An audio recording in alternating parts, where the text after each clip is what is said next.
Daniel capítulo 5, Daniel capítulo 5, versículo 10, vai dizer: a rainha, por causa das palavras do rei e dos seus senhores, entrou na casa do banquete e respondeu dizendo: ó rei, vive para sempre. Não te perturbem os teus pensamentos e nem te mude o teu semblante. Há no teu reino um homem, no qual há o espírito dos deuses santos, e nos dias de teu pai se achou nele luz e inteligência e sabedoria, como sabedoria dos deuses. E teu pai, o rei Nabucodonosor, sim, o teu pai, o rei, o constituiu mestre dos magos, dos astrólogos, dos caldeus e dos adivinhadores.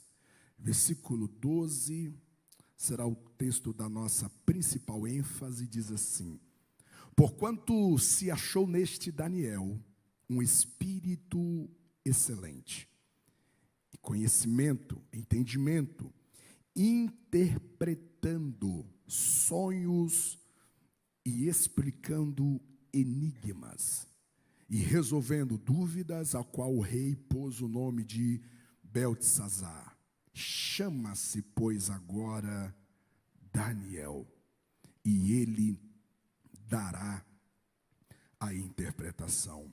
Chama-se, pois, agora Daniel, e ele dará a interpretação. Senhor Jesus, torna cativo o nosso entendimento a essa palavra nessa manhã, que todas as realidades malignas contra a nossa mente, toda dispersão, toda distração sejam detidas em nome do Senhor Jesus, em nome do Senhor Jesus. Quantos podem dizer amém? As Escrituras nos apresentam muitos personagens que vão compondo todo o seu enredo, toda a sua trajetória de histórias e histórias. Entre esses personagens, existe um fator muito interessante que a Bíblia jamais vai ocultar, ela jamais vai esconder: erros, vacilos, quedas, escolhas e decisões erradas que jamais devem ser imitadas. Por mais que esse personagem tenha protagonizado uma história relevante dentro do enredo bíblico, a Bíblia jamais vai dar um jeitinho para mascarar a vida dessas pessoas ocultando os seus erros. A Bíblia, ela é realista. Quando acerta, acerta. Quando errou, errou.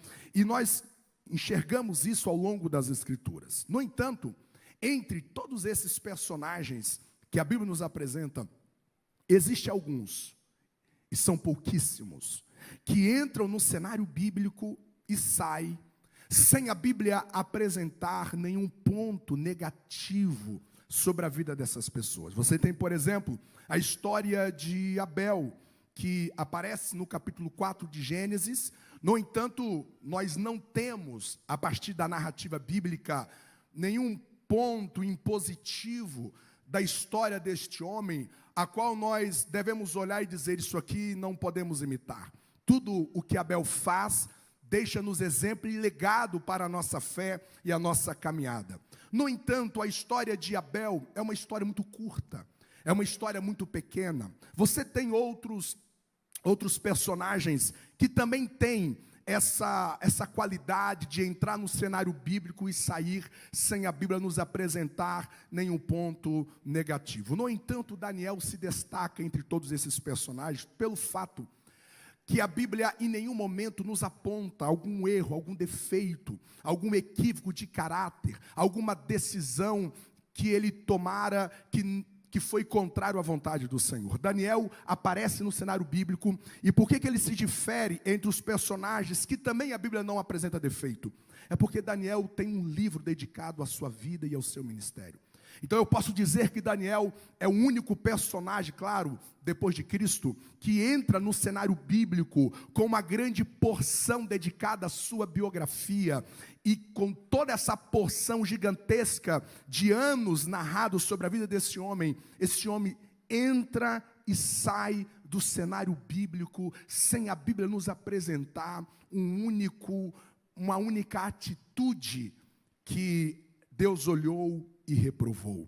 E talvez a gente possa pensar, Daniel, ele teve essa qualidade pelo fato que ele viveu em uma terra de avivamento. Ele viveu em um cenário que tudo favorecia a sua piedade, que tudo favorecia a ele desenvolver a sua espiritualidade, negar o pecado, renunciar ao pecado. Com certeza Daniel foi um personagem privilegiado. Se eu, por exemplo, se eu tivesse nascido em uma casa, em um lar, em uma família que servisse ao Senhor, se eu tivesse nascido em uma casa cujo ambiente fosse favorável à minha vida cristã, certamente eu teria errado muito menos. De fato, existe um aspecto de verdade nisso, mas o texto vai nos dizer que Daniel, ao contrário do que poderíamos pensar, Daniel, ele está inserido em um contexto terrivelmente hostil.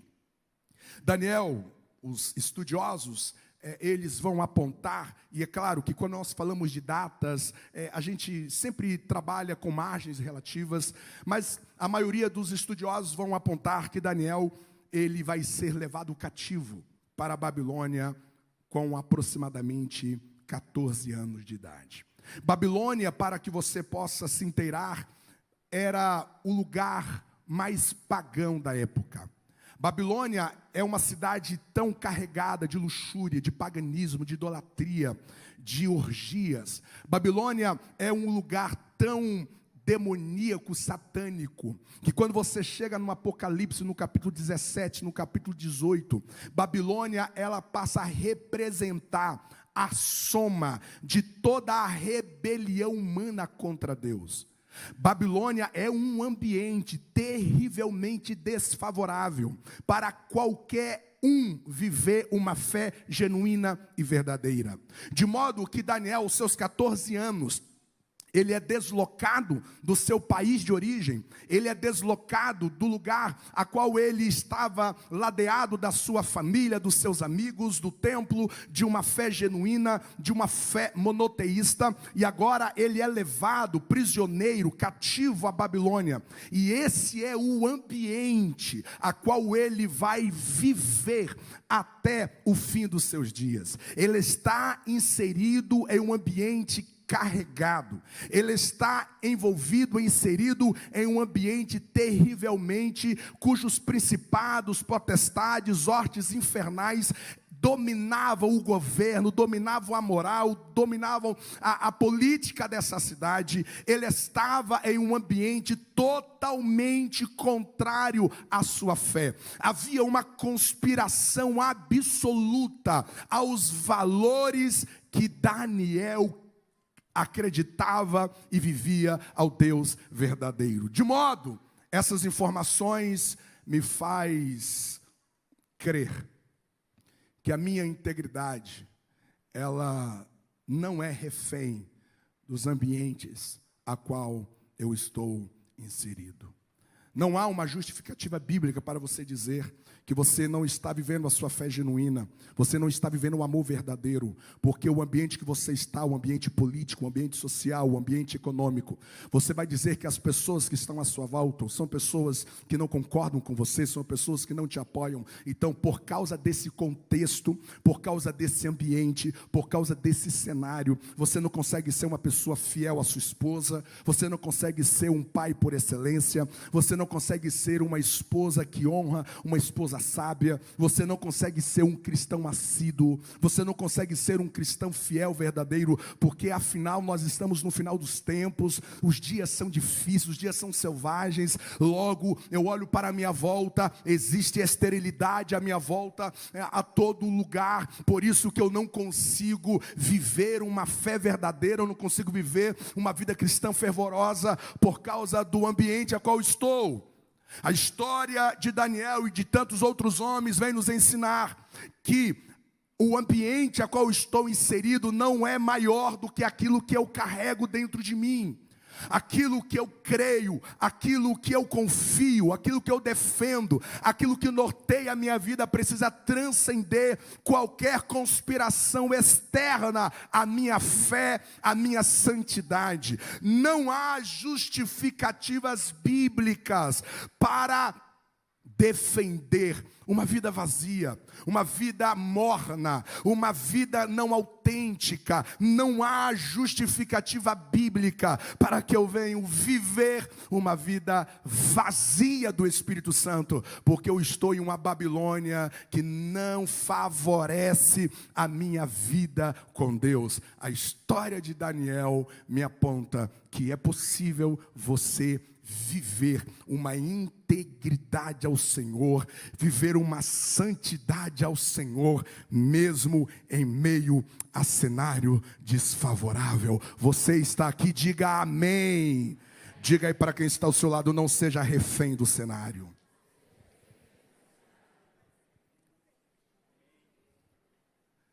Vocês estão aqui? Daniel chega aos seus 14 anos. Quando nós chegamos no versículo 17 do capítulo 1, a gente percebe que quando Daniel chega na Babilônia, existe uma graça de Deus sobre Daniel. Embora que a palavra dom não aparece no texto, mas por inferência está muito explícito no texto que Deus deu a ele um dom, uma graça sobrenatural para interpretar sonho e visão. Daniel recebe um dom, Daniel recebe uma graça do Senhor Jesus. E é interessante porque não tem ninguém sonhando à sua volta. É interessante porque não tem nada de anormal acontecendo à sua volta. Mas lá estava o dom de Deus sobre a vida de Daniel. Eu preciso te lembrar que dentro do cenário bíblico vai acontecer um sonho. Vai acontecer uma visão misteriosa no capítulo 2. Mas quando a visão aconteceu, quando o sonho aconteceu, o texto vai nos dizer que Daniel já havia recebido o dom do Senhor Deus. Eu quero te lembrar essa manhã que a provisão de Deus antecede a necessidade diante de nós. Eu vou dizer novamente, a provisão do Senhor antecede a necessidade. Quando o sonho surgiu no caminho de Daniel, o dom já estava dentro dele. Quando Davi vai enfrentar Golias, a pedra que ele utilizou para derrubar o gigante já estava no ribeiro antes da batalha começar. Quando Moisés pergunta para Deus, estando diante do mar fechado e a opressão de Faraó vindo para matá-los ou para torná-los cativos novamente, ele pergunta para Deus o que fazer, e Deus vai dizer: Moisés, a chave para abrir o mar vermelho já está nas tuas mãos, desde quando você saiu do Egito. Existe uma armadilha para te tornar cativa a uma ansiedade de você estar diante de uma situação que você fica desesperado, porque a sensação que você tem é que a necessidade veio e você está desprovido, você está desprovida. Mas Deus te traz uma mensagem nesta manhã: quando você estiver diante de uma batalha, todas as armas necessárias para a tua vitória já está em você. Quando você estiver diante de uma necessidade, o Deus que provê, o Jeová Jiré, já terá colocado dentro de você toda a necessidade. Você crê nessa palavra? Diga: creio. Faraó tem um sonho. E o sonho que ele tem é perturbador. O sonho que ele tem tirará sua paz. O sonho que ele tem vai roubar toda a sua tranquilidade. E então, Nabucodonosor chama os adivinhos, chamará todos os astrólogos, todos os funcionários do palácio, e então ele faz uma solicitação insana. Ele vai dizer o seguinte: eu tive um sonho, e esse sonho é perturbador, e eu quero que vocês então contam para mim a interpretação deste sonho. Então, os adivinhos dizem: ok, então conte qual é o sonho, e nós daremos a interpretação. E então Nabucodonosor vai dizer: não, eu não vou contar o sonho. Eu quero que vocês contam a interpretação sem eu contar o sonho. Você imagina alguém dizer assim, os adivinhos dizem assim: o que ele tomou no café da manhã hoje?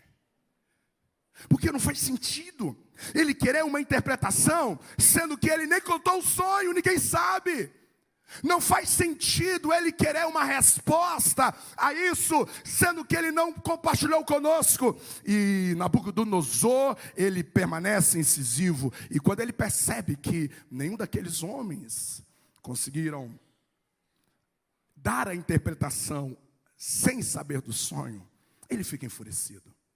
Ele fica enfurecido e então ele dá uma sentença: todos os funcionários do palácio, todos os homens que ficam no palácio, eles serão mortos. Há uma sentença de morte, porque são incompetentes, não conseguem resolver o meu dilema. E então a guarda do palácio começa a reunir as pessoas que faziam parte da corte para executar a sentença do rei. E de repente eles chegam na casa de Daniel. E Daniel: nós vamos te prender, porque você vai ser executado.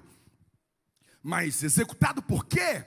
É porque o rei, ele teve um sonho, e ele está perturbado, e ele chamou todos os adivinhos para trazer a interpretação, mas ele não quer contar o sonho, e então agora ele está enraivecido, ele está com ira, e ele decidiu matar todo mundo da corte. Você faz parte da corte, logo você vai morrer.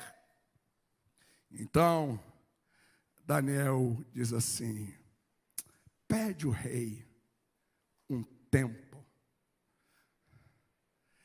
E quando os guardas saem, Daniel reúne os seus amigos, Sadraque, Mesaque e Abednego, e diz assim: olha, o rei teve um sonho, ninguém viu, ninguém sabe, mas nós conhecemos alguém que sabe de tudo.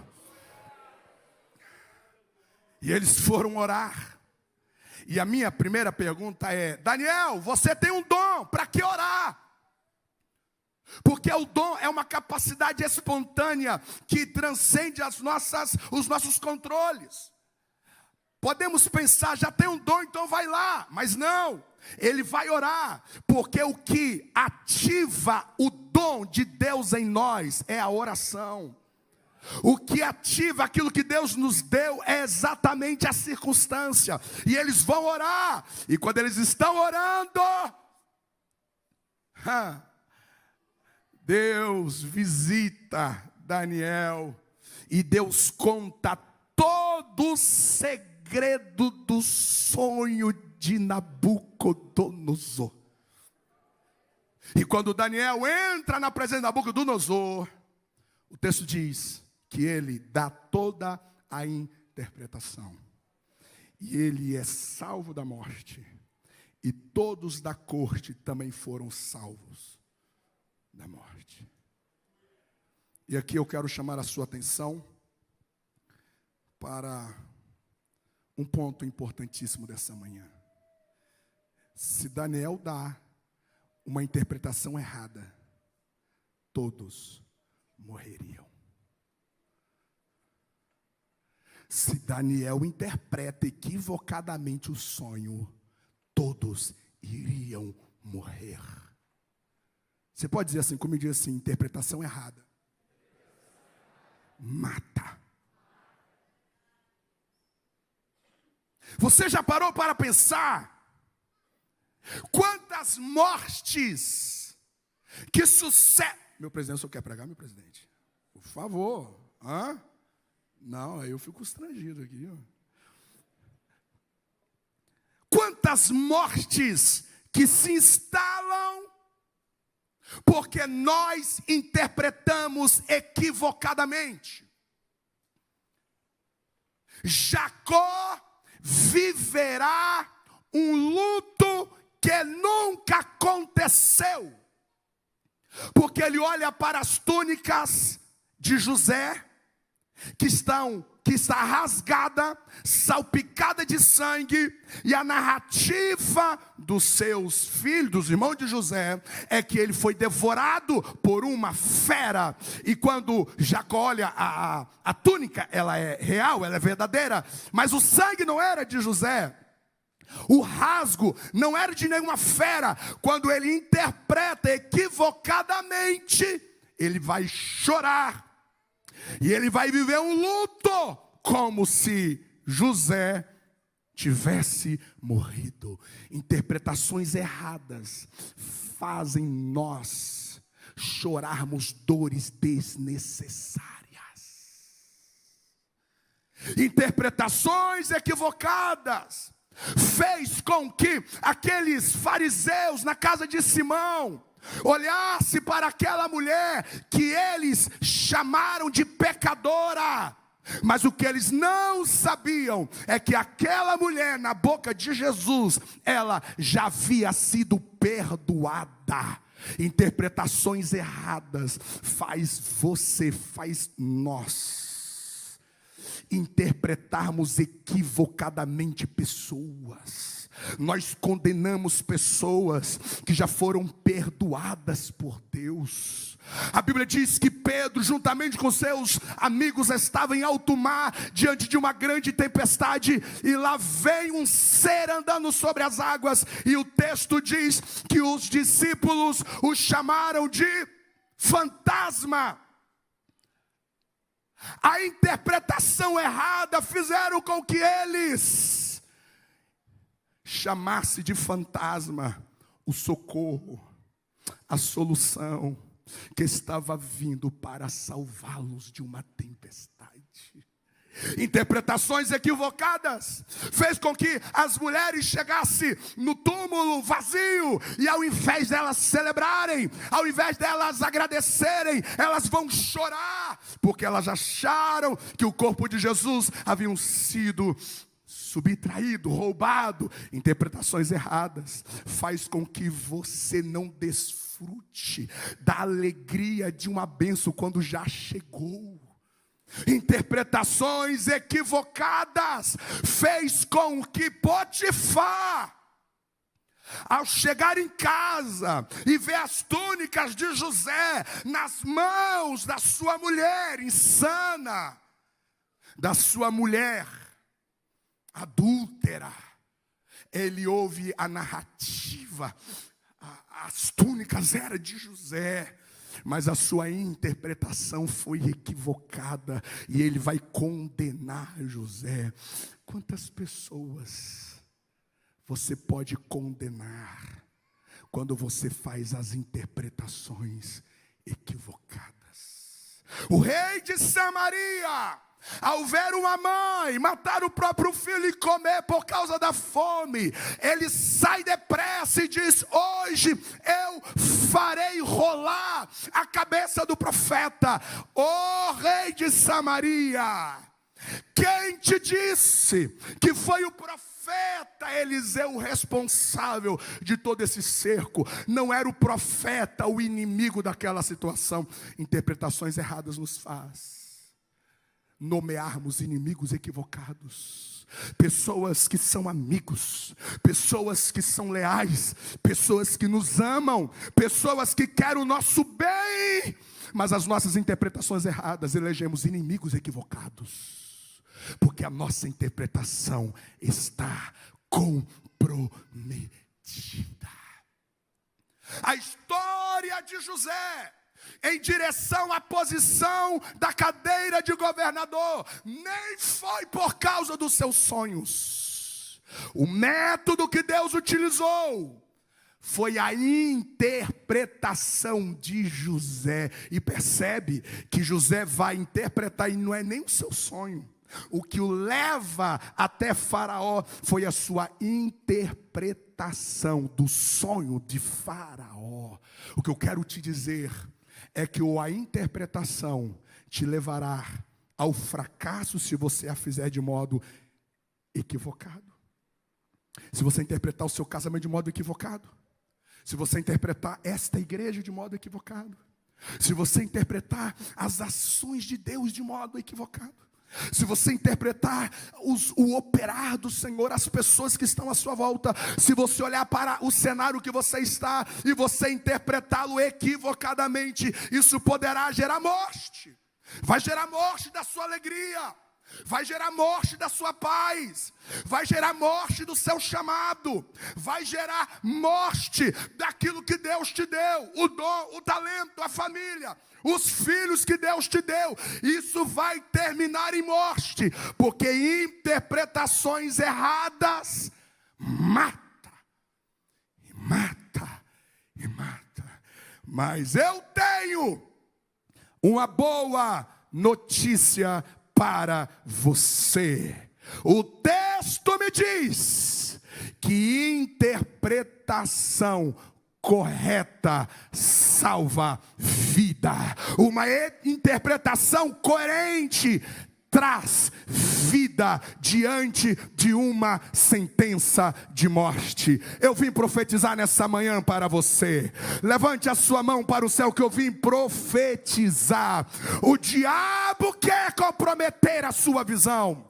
O diabo quer comprometer a sua interpretação, porque ele quer te sepultar no meio desta luta. Mas nesta manhã, o Espírito de toda revelação, o Espírito de todo discernimento, ele visita os teus olhos nesta manhã, ele visita a tua alma nesta manhã, e assim me manda te dizer o Senhor: eu trarei a revelação dos céus para a tua alma, eu te darei uma interpretação que vai abrir caminho para você passar. Eu te darei uma interpretação que toda sentença de morte será excluída, será removida.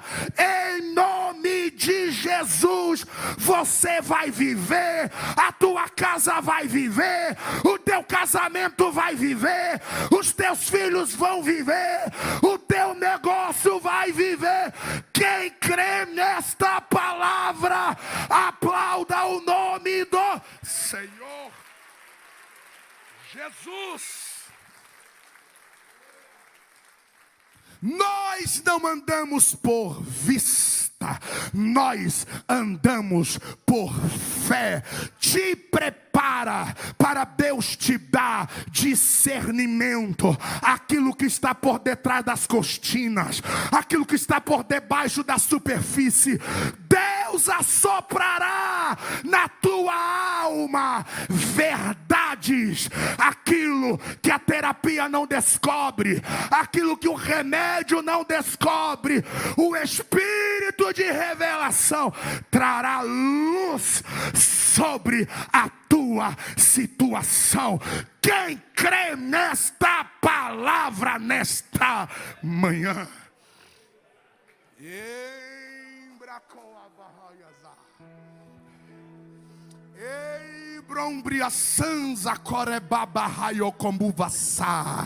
Olha a interpretação de Deus vindo sobre esta decisão de relacionamento.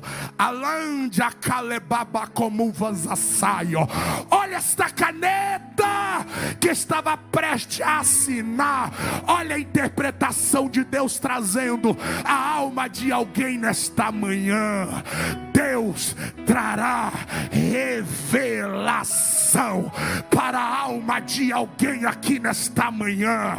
Deus está interrompendo um laço de morte. Deus está interrompendo uma sentença de morte. Você não será enganado, você não será enganada.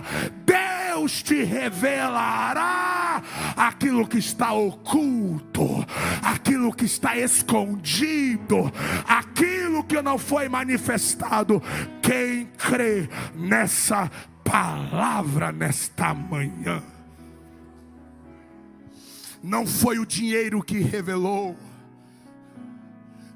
não foi a competência humana que revelou, não foram as habilidades humanas que revelou, foi o Espírito que revelou.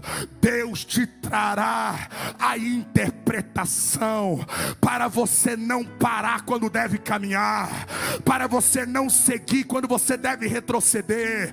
O Espírito te iluminará quando você deve ficar calado, quando você deve ficar calada. O Espírito te trará iluminação quando você deve abrir a sua boca. O Espírito guiará. Você recebe esta palavra nesta manhã.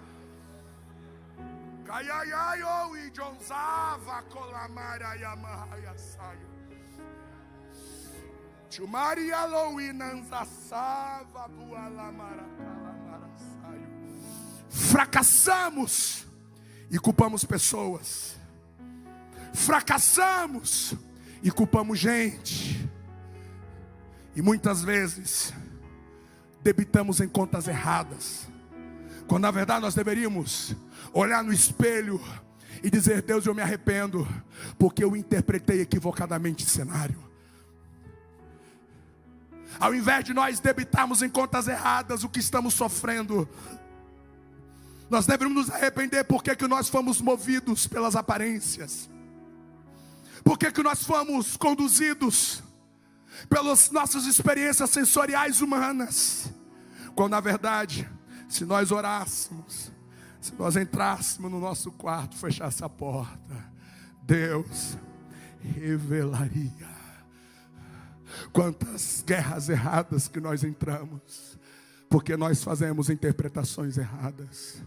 Quando Davi teve as suas esposas e de todos os soldados subtraídos, enquanto eles estavam em guerra, eles chegaram lá então em Ziglag, estava tudo queimado a fogo. As suas famílias não estavam lá. Gente, a coerência humana, o bom senso.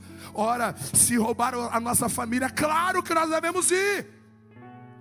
Mas o texto diz que Davi chega diante do sacerdote e consulta Deus.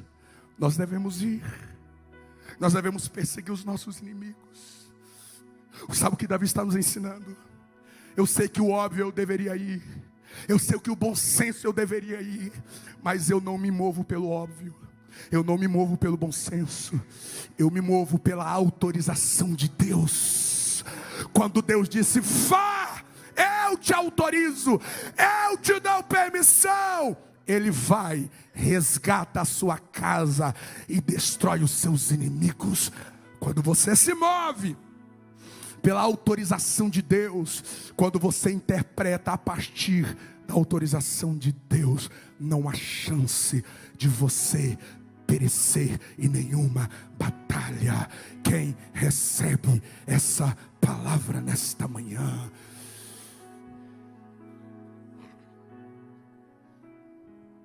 Quantas vezes Deus fala conosco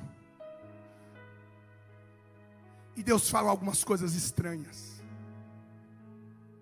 e porque nós estamos tão desligados, porque nós estamos tão distraídos, nós não cremos o que Deus disse, nós não acreditamos o que Deus falou, nós interpretamos equivocadamente as palavras de Deus a nós. Eu lembro que quando nós chegamos aqui em 2013, na verdade já era 2014, eu fui pregar em um congresso aqui em Gaspar. E o pastor disse assim: a sua esposa canta? Eu disse: canta. Aí quando nós chegamos lá, tinha uma faixa na frente da igreja, preletor, pastor Alessandra Aguiar, cantoras Heloísa e Eline. A Eline cantou, preguei, e eu fui então após o culto vender meus DVDs na época. Aí veio um irmão muito emocionado, muito emocionado, muito emocionado. Eu já vi do púlpito que ele tinha profetizado algo para Eline. E aí ele veio ali na banca, me abraçou, muito simples, muito simples. E ele foi falando algumas coisas, ele disse assim: olha, Deus me manda te dizer. Deus me mostrou a sua esposa grávida. Quando ele falou a esposa grávida, meu coração já gelou, porque a minha esposa, ela fez laqueadura. Ele diz assim: olha, eu vi a sua esposa grávida, e é do Senhor. Eu falei assim: ainda bem, né?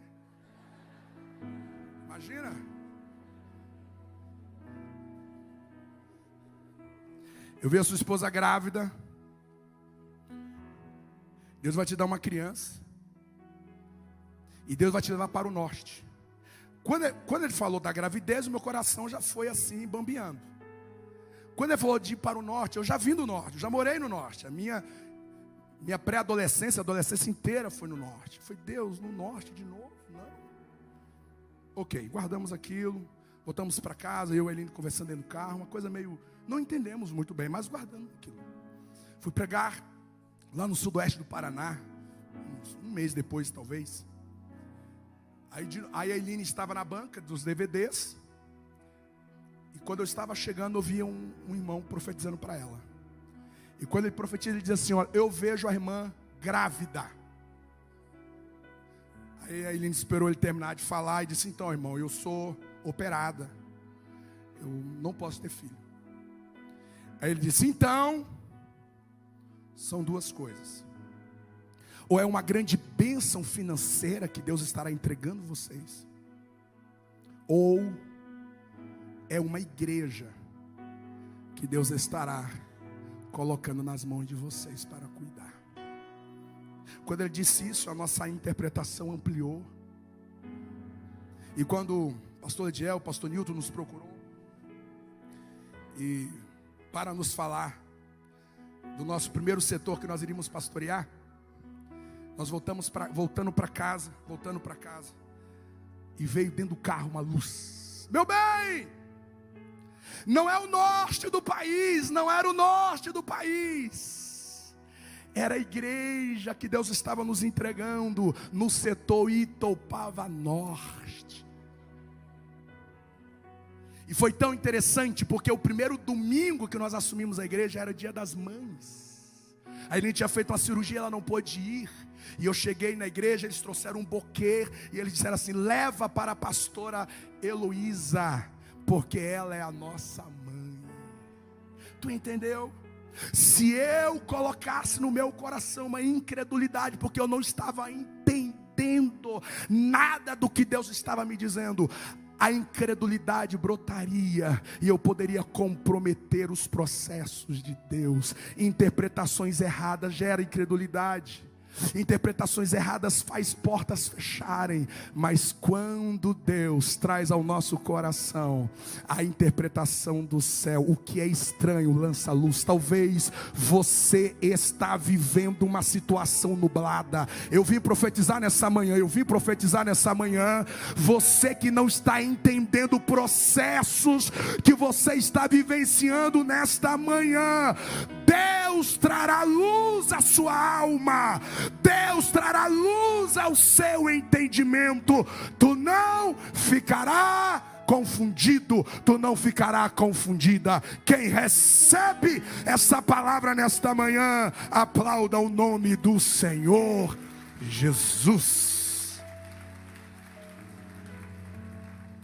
Eu termino dizendo, capítulo 3, a grande estátua de Nabucodonosor, a resiliência de Sadraque, Mesaque e Abednego. Capítulo 4, Nabucodonosor narra o tratamento de Deus ao seu orgulho. Quando nós chegamos no capítulo 5, no texto que nós lemos, Belsazar está diante de uma confusão. está diante de um dilema. Uma mão escreve na parede e ele não sabe. Novamente, ele convida, ele chama, ele convoca os adivinhos, os astrólogos, os responsáveis por todas as interpretações da Babilônia. Nenhum deles foram capazes de trazer a interpretação. De repente, a rainha chega. Por que você está abatido, ó rei? Há um homem nesse reino. Há um homem nesse reino. E esse homem carrega a interpretação que você precisa. Ninguém sabia onde que Daniel estava. Ninguém sabia onde que Daniel estava. Mas 3 coisas me chamam a atenção e aqui a gente termina. Primeiro, como que essa rainha sabia que aquele Daniel do capítulo 2, com aproximadamente 20 anos de idade. Você sabe quantos anos? Alguns estudiosos sugerem que Daniel estava aqui no capítulo 5. Ele estava com 80 anos. 80 anos. Quem é bom de português? De 20 a 80, tem quantos anos? 60 anos. Quase a idade do pastor Lediel.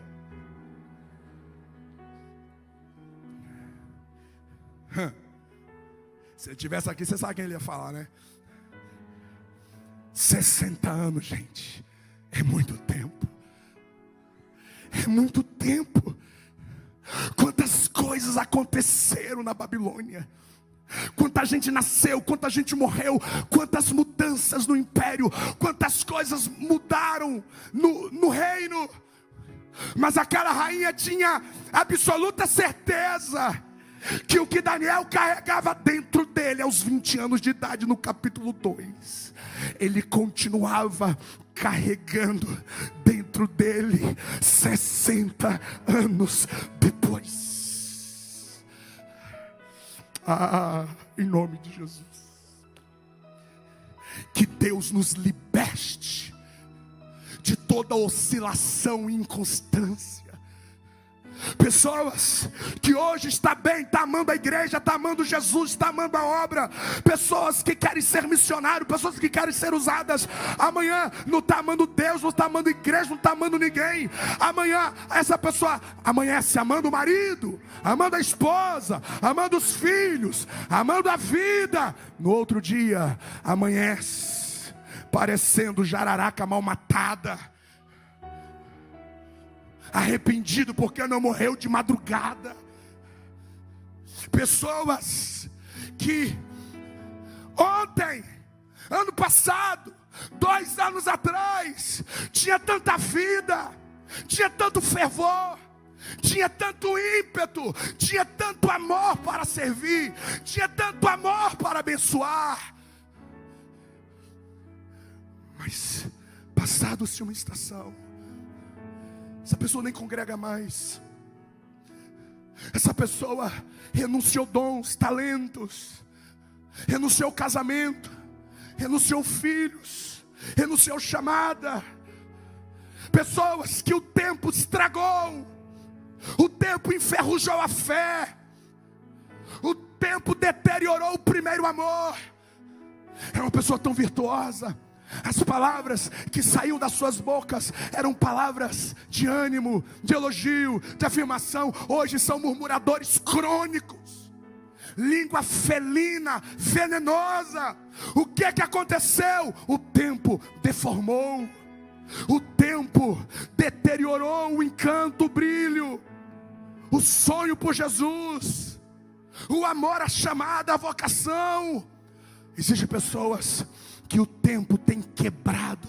Meu Deus, 60 anos depois, esse homem continua carregando a mesma graça, graça, carregando o mesmo dom, carregando a mesma interpretação, carregando a mesma ousadia, carregando a mesma autoridade. Eu vim profetizar nesta manhã. Levante a tua mão para receber. Ai, Josanza Calebori como vaza. Era losibiri colemanza.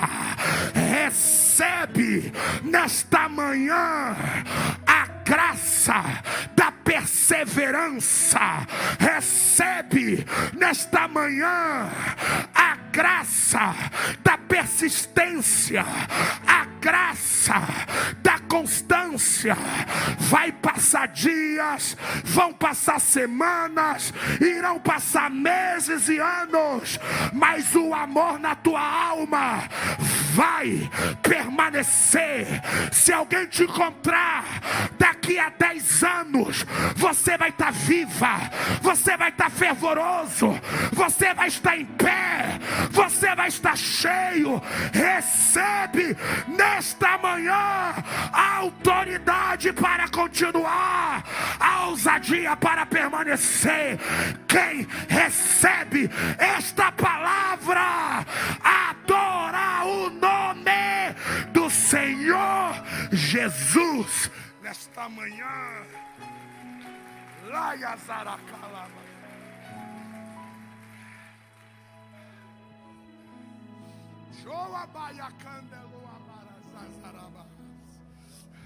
O tempo não vai corroer o que Deus me deu. O que Deus te deu, o tempo não vai enferrujar. Eu profetizo que esta luta não vai devorar o que Deus te deu. Quem crê nessa palavra, diga amém. Paulo acabou de sair de um naufrágio. Ele acabou de sair de um naufrágio em que o navio se perdeu. Tudo que havia no navio se perdeu. Toda a carga, todo o alimento se perdeu. Quando aquele navio se quebrou, ele chega na ilha de Pátimo, ele chega na ilha de Malta. Uma serpente vai picá-lo.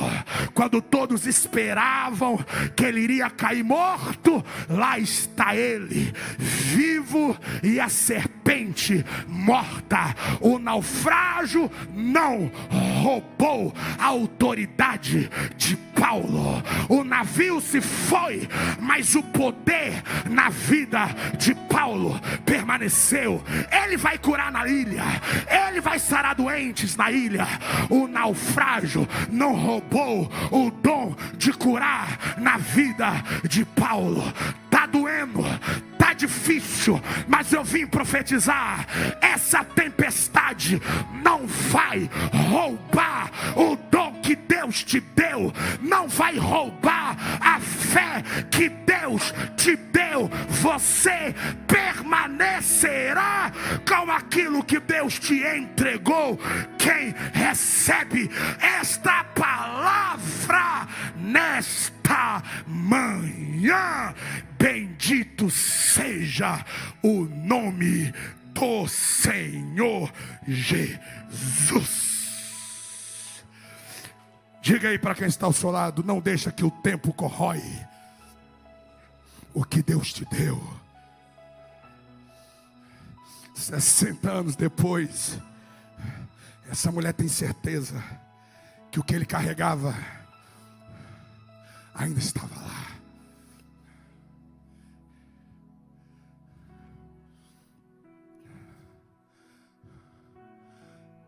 Pode chamá-lo. Ele está pronto. Ele está pronto para resolver o problema. Pode chamar ele. Ele carrega uma solução para o nosso dilema.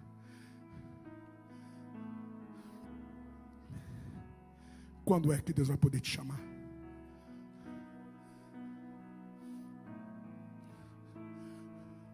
Quando é que Deus vai poder te chamar para resolver aquela parada lá na sua casa? Quando é que Deus vai poder te chamar para resolver algumas broncas aqui nessa cidade? Quando é que Deus vai poder te chamar para resolver alguns dilemas de famílias, de casamentos? Quando é que Deus vai poder te chamar para resolver o pânico de alguém, o desespero de alguém? Existem pessoas que vão passar nas igrejas, serão até salvas, porque a salvação é a fé em Cristo Jesus, ponto. Mas que Deus nunca vai poder chamá-lo na mesa de resolução, porque nunca cresceram, nunca amadureceram, são infantis demais. São pessoas que não desenvolvem o que Deus lhe deu, são pessoas melindrosas demais. Qualquer coisa quebra, qualquer coisa ira, qualquer coisa vira o rosto, qualquer coisa se afasta, se isola. Quando é que Deus poderá te chamar? Eu me recuso a estar nesse lugar. Que Deus não possa me chamar na sua mesa de resolução nesses últimos dias. Pode mandar chamar José. Tá, mas tem um dilema ali, o mundo vai morrer de fome, ninguém vai saber interpretar. Não chama José, pode chamar José. José vai resolver esse dilema aqui. Pode chamar José, pode chamá-lo, pode chamá-lo, pode chamá-lo. Tem 40 dias que está todo mundo com medo aqui, está todo mundo envergonhado pelo insano Golias. Até quando nós vamos ver esse opróbrio, essa vergonha, essa humilhação? Saul não faz nada, o exército está com medo. Deus olha do céu e diz: manda chamar, pode mandar chamar o menino. Pode mandar, mas ele é só um menino, ele é só um pastor de ovelha. Pode mandar chamá-lo, que o que ele carrega vai resolver o dilema da nação. Pode mandar chamá-lo. Deus pode te mandar chamar. Você está pronto para Deus te chamar e resolver algumas coisas nessa igreja? De você discipular pessoas nesta igreja? Deus pode mandar chamar para você acolher pessoas nesta igreja? Deus pode mandar chamar para você ser uma resposta resolutiva na história de alguém? Ou você vai viver os seus dias? Tanta gente sem sono, tanta gente em pânico, tanta gente em desespero, porque tudo que eles têm no palácio é insuficiente para resolver isso. É insuficiente. Somente os filhos de Deus carregam o Espírito Santo, capaz de interpretar e de ser uma solução, uma resposta assertiva aos dilemas da vida. Quando é que Deus poderá te mandar chamar? Quando é que Deus vai poder mencionar o seu nome para lhe enviar além do seu mundo e das suas quatro paredes? O que levou Daniel ao palácio foi o poder da interpretação que ele carregava dentro. Você não precisa arrombar a porta, você não precisa forçar a porta. Só persevera o que Deus te deu, que você será chamado. Você será chamada.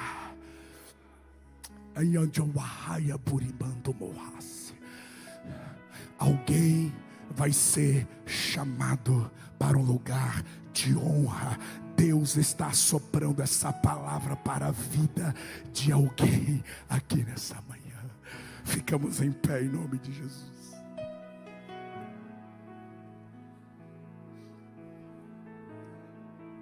A ceia do Senhor é uma lembrança de Jesus Cristo, que nunca errou em uma interpretação. Ele viu o que ninguém via, ele enxergava o que ninguém enxergava. Ao participar da ceia essa manhã, Clame pela interpretação do Cristo. Clame pelo discernimento de Jesus. O Pai o chamou para ser uma resposta para o necessitado, para o doente, para o oprimido. O Pai o chamou para ser redenção para a história. Que ao participar do pão e do cálice nessa manhã, você possa dizer: Jesus, eu quero ser essa resposta. Me prepare para que o Senhor possa me mandar chamar. Tudo que tenho, tudo que carrego, tudo que já sofri, tudo que eu já aprendi, está nas tuas mãos, está à tua disposição. Me chama, me faça participante de uma grande obra, me faz participante de livramentos, me faz participante de salvações, me faz participante de curas, de libertação. Me manda chamar, eu quero estar pronto para o Senhor me chamar. Você pode dizer amém por essa palavra? Eu quero que, enquanto os nossos obreiros distribuem os elementos, você que é batizado em águas e está em comunhão com Deus e com essa igreja, receba os elementos, esperando uns pelos outros. Enquanto os nossos irmãos estarão adorando, o pastor Lediel estará conduzindo a ceia. Eu quero que você, em mente e em coração, faça uma aliança com o Senhor Jesus. Diga: eu quero ficar pronto.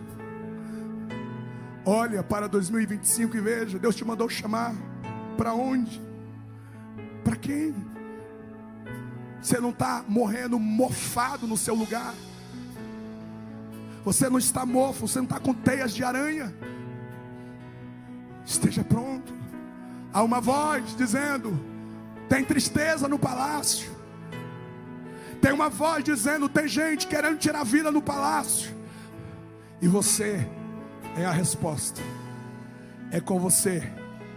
É em você que está o que pode decifrar, decodificar, resolver, solucionar aquilo que está no coração das pessoas. Recebe o elemento em adoração. Recebe os elementos.